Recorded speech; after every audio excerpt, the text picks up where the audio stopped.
Okay, we're going to talk about the rest of my life now. We did the first part and took a break, and it was a few days of a break and maybe a few weeks even, because now we've got some cold weather. Got the same shirt on, but I got a sweatshirt on today because it's going to be really cold tonight. Anyway, as we were in Bellevue, Washington, and I started with Xerox and was doing real well, we also had a great thing happen in our lives, and that was the birth of our daughter, Stephanie. She was born at the Overlake Hospital in Bellevue, and it was a single-story hospital and very quaint for its day, actually. And today, having been back to Seattle a couple of times to see my brother, etc., the Overlake Hospital is now, I don't know, 10 or 12 stories high, and Bellevue's a big city and a very different place than when we lived there.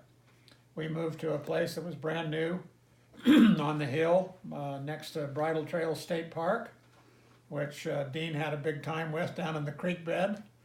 And the kids loved it, and we grew trees and planted trees on the mountainside, the little hillside behind our house, and it was a great time.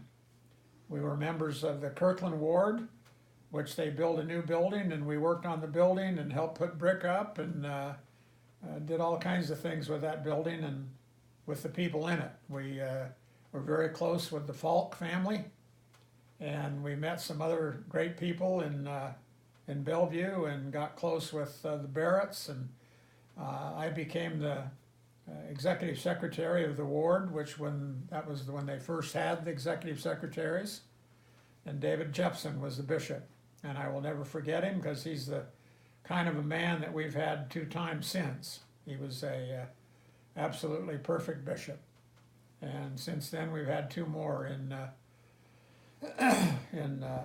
where we live now in Dallas and Plano and out to Allen. But in any case, Bellevue was a learning ground for me in Xerox, and I was doing better in the church and with my personal habits. But then again, I didn't stay with them totally. But that's how Bellevue was, and Irene liked it and was real close to people in Bellevue, and we did a lot of good things with the Falks. We traveled with them. We went to basketball games with him. He was ran an electrical company and was doing very well with them, doing very well in Bellevue. And lo and behold, their oldest son got in an automobile accident and was killed. And it was a very tough time for them as a family, and a tough time for all of us who knew Jimmy and who were part of it. So that's just a little history and how we dealt with all of that up there. We were in Bellevue for, I'm kind of having a little trouble with it, probably 4.5 years, something like that. And the boys in Xerox called me in and said, the guy you worked for in Bellevue and in the Seattle area wants you to come down to Los Angeles and be a branch manager. So I, of course, said yes because it was a nice big promotion, and anything I was doing was for me and for my job, and the family had to follow, which was probably too much the wrong way, but in a lot of thought processes I had, that's how it was. I was very dedicated to job and very dedicated to Xerox and what I thought they'd done for me, and I made more money in Xerox the first year I worked for them than I'd made in the last 3 years previously. So made a big difference in our lives. So we moved to my job was the office was in Torrance, California, in a beautiful bank building, and I had an office that was the size of an apartment because they used to have a lot bigger jobs and a lot more things, a lot more money to spend than companies do these days. But I had a big conference room to the side of it and all kinds of things that I used to take Dean up there once in a while, and he'd look around and there's all kinds of cane in there. But most of my family never really saw much of it because that was my private area, so to speak. But anyway, we found a realtor that somebody had recommended, and she showed us houses, and Irene wanted to get the house up in Palos Verdes, and it was a beautiful house. We thought it was way above us and way too much money, but we had to take out a second on top of a base loan, which in those days was a dangerous ground because if you missed a payment, they could come down on you and clamp it, and you would have house problems. You'd be out of your house.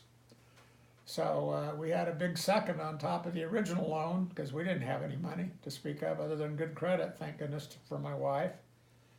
And I got that paid off, I think, in 2 years, 2.5 years. I paid off the second with bonuses from contests and other things that I had done with Xerox. So they were good to us another time, getting that second paid off. And Palos Verdes was a beautiful place to live. And again, I was working long and hard and long hours, and sometimes longer hours than I needed to stay there, doing other things and not behaving again, and it was not the happiest place for Irene. But in any case, that was the first meeting arranged by the good bishop in that ward of meeting somebody from Alcoholics Anonymous, and he took me to a meeting of Alcoholics Anonymous, and I thought it was the stupidest thing I'd ever heard about, and I certainly knew I didn't want it, and I didn't stay at that time, and with Alcoholics Anonymous, I stayed not doing it for 8 more years. So that's another story we'll get to. But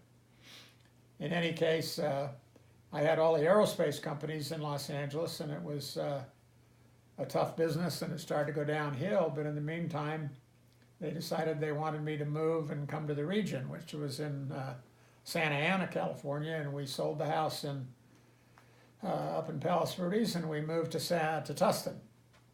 And it was up on a hill, and we put a pool in, and it was really a nice house, other than, as they say in Southern California, the wind comes in the front door and blows out the back. It was not what we'd call very well constructed, but a nice setup. The boys had rooms upstairs, and Stephanie and our bedroom was downstairs, and it was kind of a tri-level and swimming pool, and we had a horse trail down below where the pool was, and you could be in the swimming pool looking out, and the horses would come by, and it was first class. And I remember our neighbor, I used to play golf with him some.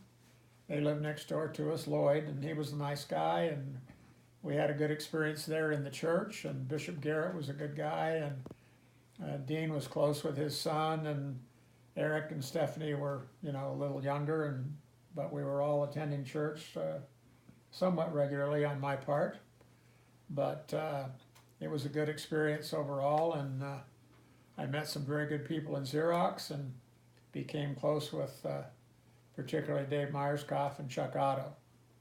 And when the region manager, Bob Firth, who took a liking to me, and I took good care of him, arranging golf trips and things to do with the golf course, and we made a lot of trips, and they made me the region sales manager, and Firth went on to a corporate job, and Dwight Ryan took over the region, and he was a friend of ours as well, and he promoted me to region sales manager, and he and I traveled the region a lot together, and I was his henchman, and I made sure that everybody in Xerox out in the field was doing the right job for us, and if they didn't, I'd talk to him about getting rid of them, because I couldn't stand for people that didn't perform, and most of them did, and a couple didn't, and sure enough, they weren't there very long. We found other work for them in Xerox.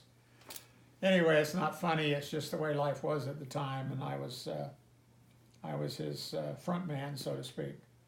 But we were traveling first class and living high. I can remember at least 4 or 5 different trips to Hawaii, and Irene and I went to Hawaii 3 or 4 times, and the Mauna Kea, and really, really high living. They were nice things, and went to Alaska, and back and forth to Rochester and other places. So it was another good experience, and they then decided that I needed to go to Rochester. So I was promoted again to go to Rochester and replace a fellow who had literally died in a hotel room in Chicago. He had a heart attack, and they didn't find him. He couldn't get to a phone, I guess, and he passed away traveling. And I replaced him in Xerox. So I went back to Rochester, and wondered what in the world I'd done when I ended up in corporate headquarters. And we moved back to Rochester at the time and bought Irene got hooked up with somebody, the wife of one of the people in Xerox that other people knew, and one of those kind of things. You need to see so and so. I'll never forget her name. Her name was Patty Burak, and she was a very good salesperson, and talked to Irene about this one house that she knew Irene would want, and sure enough, she did. It was a really big 2-story house with a full basement and all kinds of room, and beautiful, beautiful home. Had a nice screened-in porch and a big piece of property and a lot, and I think we went back there, I believe, in September, and it was still, not too bad. Then, of course, in the winter, they told us it was the worst snowfall they'd ever had, on and on. We heard that, I think, 2 winters in a row, about as worst we've ever had.